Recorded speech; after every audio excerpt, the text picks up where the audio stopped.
¿Quién ha sido el narcotraficante más temido del mundo? Te cuento la historia. El 1 de diciembre de 1949 en Río Negro, Colombia, ha nacido el narcotraficante más temido, sangriento y poderoso de la historia, Pablo Emilio Escobar Gaviria. Su padre, que se llamaba Abel de Jesús Escobar, era un campesino que se dedicaba a la agricultura. Sin embargo, su madre, Emirda de los Dolores Gaviria, era una maestra de escuela.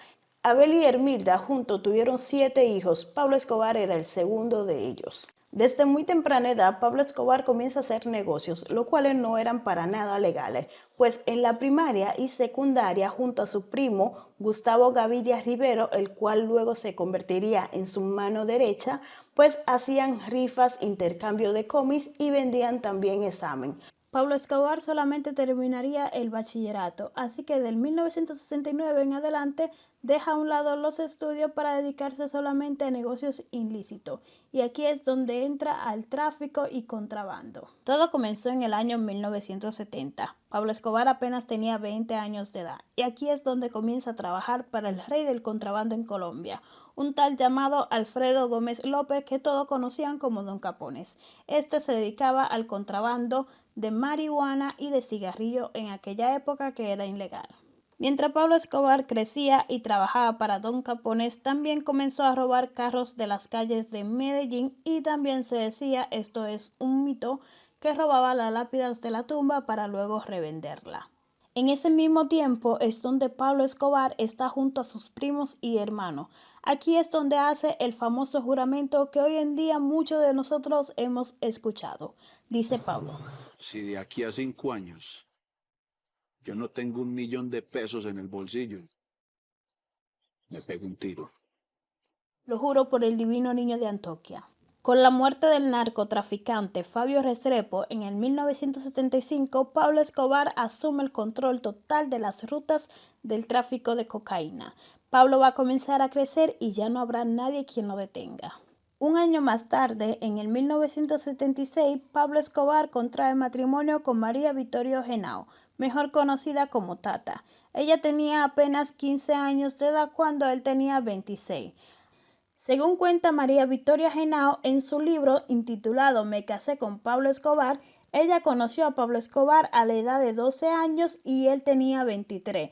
Se conocían porque vivían en el mismo barrio, pero no solamente por eso. El hermano más grande de María Victoria Henao era el mejor amigo de Pablo Escobar, el cual no estaba de acuerdo con la relación que estos dos tenían, ya que él sabía muy bien en los negocios que estaba metido Pablo Escobar, y además la diferencia de edad era enorme.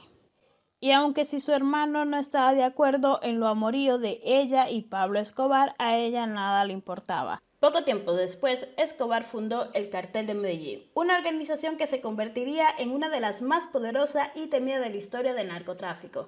En esta organización hacían parte los hermanos Ochoa, que era Jorge Luis, Juan David y Fabio. También José Gonzalo Rodríguez Cacha, alias El Mexicano, y Carlos Leder. La organización del Cartel de Medellín se dedicaba a gestionar los cultivos de la coca, laboratorios para producir la cocaína y luego una red para distribuir la mercancía en varios continentes del mundo. Ya para los mediados de los 80, el Cartel de Medellín estaba exportando enorme cantidad de coca hacia Estados Unidos, generando miles y millones de dólares, pero no nos adelantemos. En los años 70, Escobar compró Hacienda Nápoles y se dedicó a expandirla a tal punto de que mide más de 3.000 hectáreas.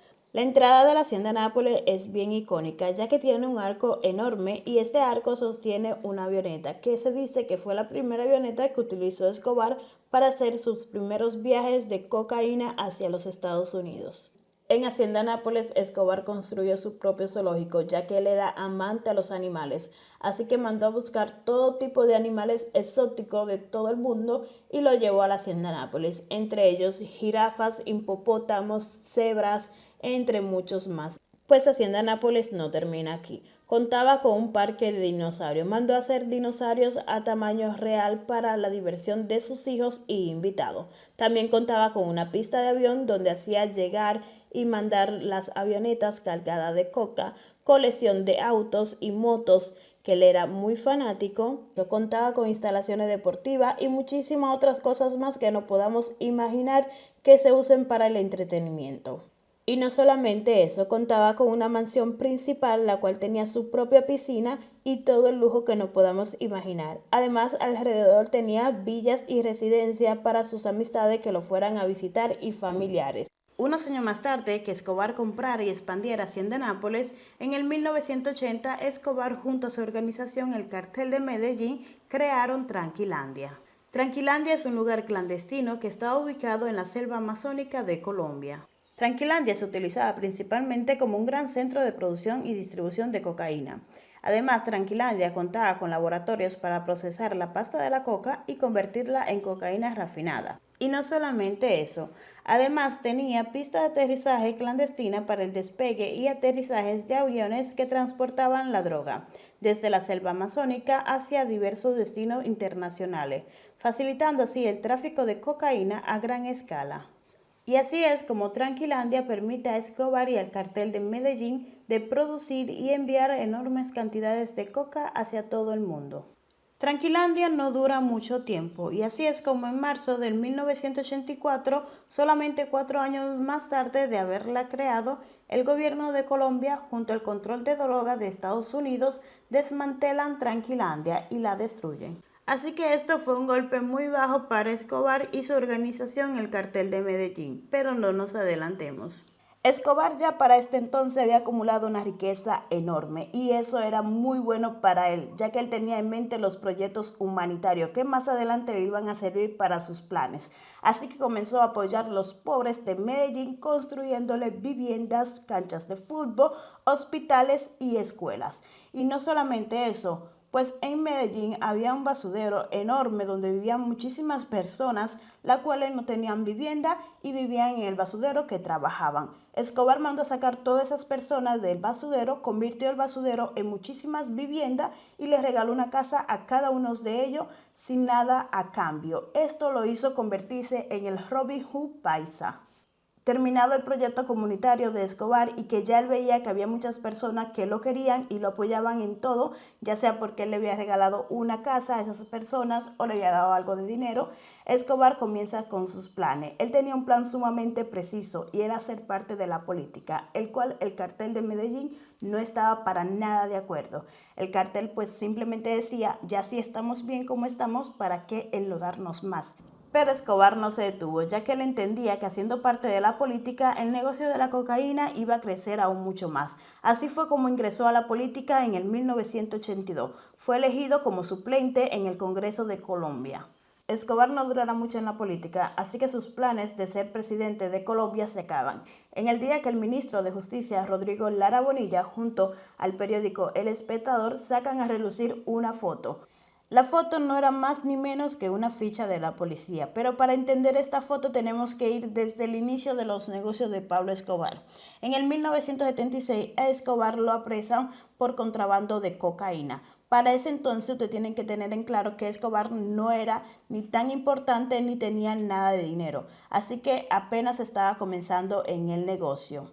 En ese entonces, cuando apresan a Escobar y lo acusan de contrabando de cocaína, Escobar no va a durar mucho en la cárcel, pues con ayuda de amistades y unas que otras amenazas y muerte, Escobar sale libre, pero se le olvida esa famosa ficha que hoy en día todos conocemos. Y así es como una ficha vieja a Escobar le arruinan los planes de convertirse en el presidente de Colombia. Escobar dijo que se iba a vengar de todo, así que llegó la hora. En el 1984, 2 años después de su entrada y salida a la política, Escobar manda matar al ministro de Justicia, Rodrigo Lara Bonilla, el mismo que delató a Escobar, el que sacó la ficha a relucir de la foto de Escobar y que acusó a Escobar frente a todo el mundo diciendo que él era un narcotraficante. Luego de la muerte de Rodrigo Lara Bonilla, el presidente de Colombia, Belisario Betancourt, declaró guerra contra los narcotraficantes, pero sobre todo con el cartel de Medellín. Y así fue como el presidente de Colombia reactivó nuevamente el tratado de extradición para los Estados Unidos contra los narcotraficantes. Este era el mayor miedo de los narcotraficantes, ser extraditado para Estados Unidos, sobre todo para Pablo Escobar. Él siempre decía, prefiero una tumba en Colombia que una cárcel en los Estados Unidos.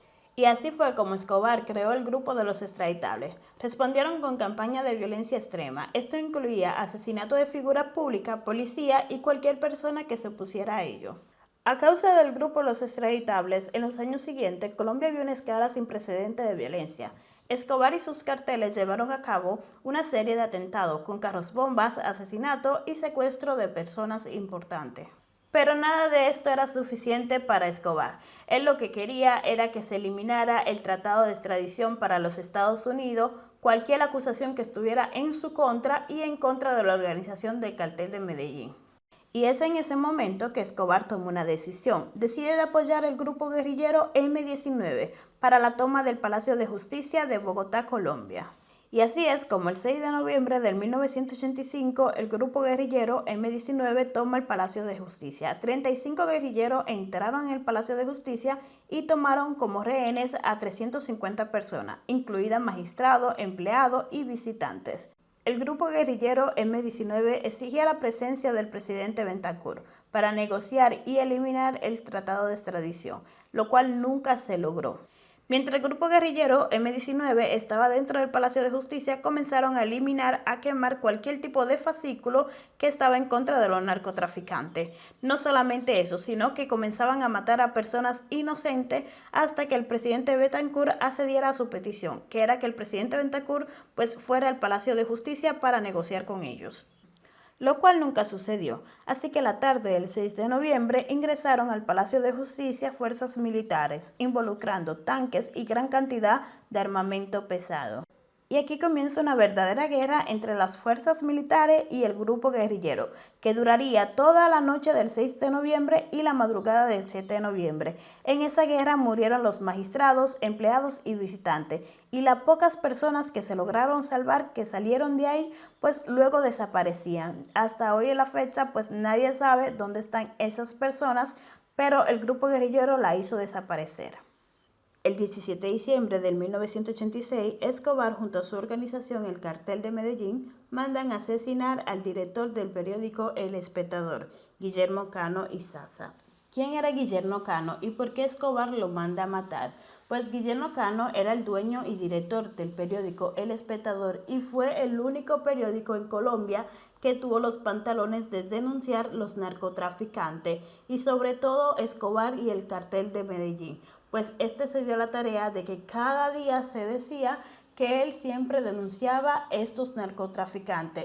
Escobar entendía que mandando a matar a Guillermo Cano, las denuncias sobre el narcotraficante en los periódicos iban a parar, lo cual no pasó, ya que Guillermo Cano dejó 7 hijos y ellos se iban a encargar de terminar el trabajo que su padre había comenzado. Pero no nos adelantemos.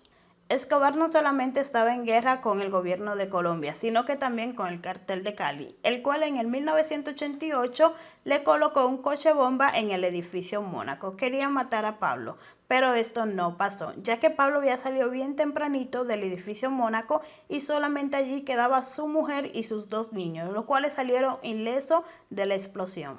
Durante todo este tiempo, Escobar se dedicó a una sola cosa y era vengarse de todo lo que le habían hecho, y no solamente con el Cartel de Cali, sino que también con el gobierno, y entró en una guerra sangrienta que morían miles y miles de personas. Y no solamente eso, regó la voz y le decía a los gatilleros que cada policía o cada militar que ellos mataran, le pagaría una buena suma de dinero. Ya el gobierno no aguantaba ni una muerte más, y fue cuando en el 1991 el gobierno, por intentar calmar la violencia desatada por Escobar, llegaron a una negociación. La negociación entre Escobar y el gobierno de Colombia era que Escobar se entregara a cambio de que ellos eliminaran el tratado de extradición que tenían para los Estados Unidos contra Pablo Escobar. Pero no solamente eso, parte del acuerdo se permitía a Escobar diseñar y construir su propia prisión, la cual fue conocida como la Catedral. Así que Escobar iría a prisión, pero una prisión que construiría él mismo. La Catedral está ubicada en la colonia de Envigado y está muy cerca de Medellín. Además, la catedral ofrecía una vista panorámica de la ciudad, lo que le permitía a Escobar de mantener el control visual sobre el territorio, así que él veía todo lo que pasaba a sus alrededores. ¿Alguna vez te has preguntado cómo era la catedral por dentro? La catedral contaba con una suite lujosa, campo de fútbol, discotecas, bar, sauna, jacuzzi, zoológico personal para Pablo y su seguridad muy importante. Y ustedes seguro se preguntarán, ¿a qué le sirve a Escobar su seguridad dentro de la cárcel? Escobar seguía con su negocio como si nada, así que producía y mandaba toneladas de cocaína al mes.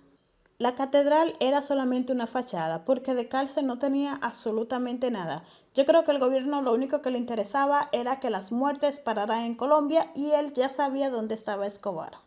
La cárcel La Catedral fue considerado por muchos como un resort para Escobar, ya que allí pasaba de todo, de que Escobar mandaba a buscar gente, lo mataba allí y luego lo quemaba y lo hacía desaparecer, y no solamente eso, hacían fiestas que duraban días y días, mandaban a buscar prostituta y su familia iba y se quedaba por días y luego se iba. Pero esto no duró mucho, ya que en julio de 1992 el gobierno intenta trasladar a Escobar y a varios de sus hombres a una cárcel del gobierno.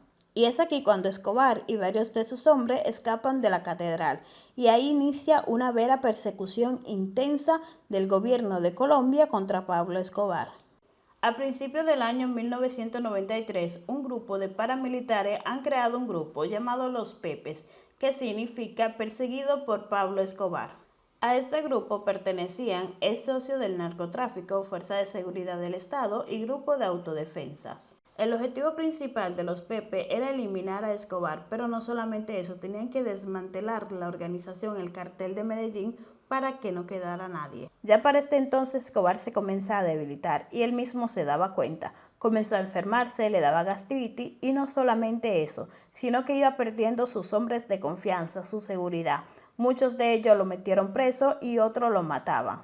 ¿Y qué decir de la organización que creó Escobar, el Cartel de Medellín? Ya muchos de ellos no estaban. A Carlos Leder lo habían extraditado para los Estados Unidos y el mexicano murió en una persecución que tuvo con la policía intensa. Muchos dicen que la policía mató al mexicano, pero se dice que el mexicano tomó una bomba de granada en sus manos y se la hizo explotar en la cara y de esta manera murió.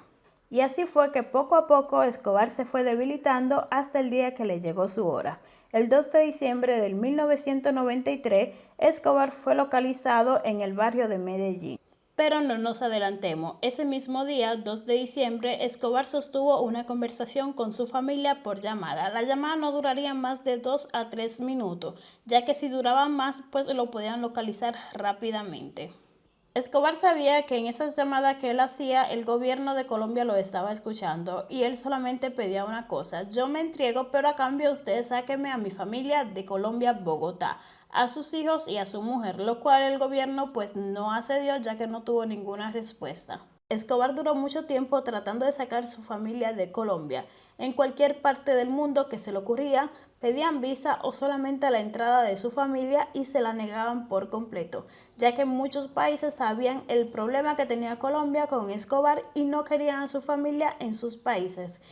Escobar sabía muy bien que si lo agarraban o lo mataban, su familia quedaría desamparada, así que sus enemigos iban a por ellos. Ese era su mayor miedo. Continuemos con el día que le dieron de baja a Escobar, el 2 de diciembre de 1993. Gracias a la llamada que Escobar le hacía a su familia, el gobierno colombiano intentó localizarlo. Localizaron a Escobar en Medellín. Escobar tuvo un enfrentamiento que no duró mucho con fuerzas militares y luego murió. A ver, sobre la muerte hay diferentes mitos que no se sabe cuál es verdad y cuál es mentira. Muchos dicen que la policía mató a Escobar. Otros dicen que él mismo se dio un disparo en la cabeza, ya que el primer disparo que él presentaba era en la cabeza, porque él siempre decía: yo prefiero una tumba en Colombia que una cárcel en los Estados Unidos. Con la muerte de Escobar, su esposa Tata tuvo que sentarse a negociar con sus enemigos, el Cartel de Cali, ya que se decía que el Cartel de Cali andaba buscando a Juan Pablo Escobar para matarlo, que era el hijo más grande de Escobar, pues tenían miedo que se convirtiera en el próximo Escobar, así que había que darle de baja.